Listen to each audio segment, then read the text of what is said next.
Ésaïe 32.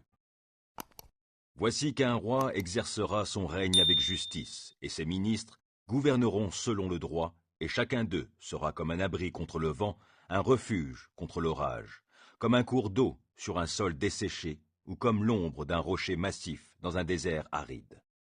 Alors les yeux de ceux qui devraient voir ne seront plus aveugles, les oreilles des auditeurs se feront attentives. Les gens écervelés réfléchiront afin d'apprendre, et la langue des bègues parlera clairement avec facilité. On ne considérera plus l'insensé comme un noble, on ne dira plus du trompeur qu'il est quelqu'un de grand. L'insensé, en effet, dit des insanités.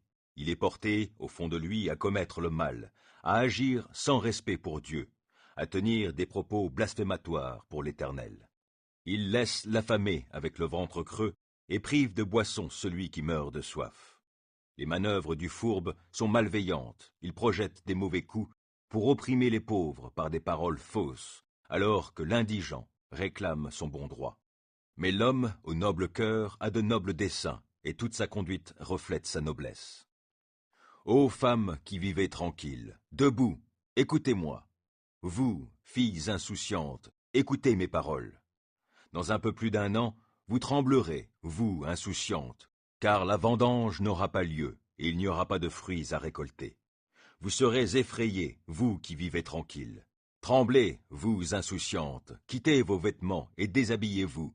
Saignez vos reins de pagne, frappez-vous la poitrine, lamentez-vous sur les belles campagnes, sur les vignes fécondes, sur la campagne de mon peuple, où pousseront les ronces et les épines, qui envahiront même les joyeuses maisons de la cité en liesse. Car le palais est déserté, et la ville animée abandonnée.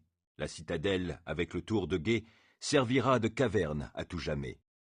Les ânes sauvages y prendront leurs ébats, les troupeaux y paîtront.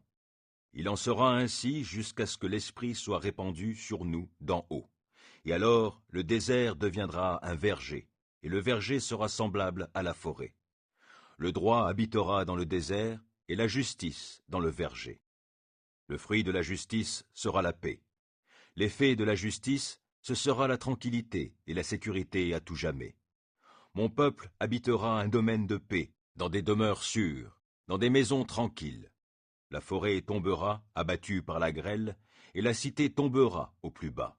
Bienheureux serez-vous, vous sèmerez partout le long d'eaux abondantes, et vous pourrez laisser les bœufs comme les ânes en liberté.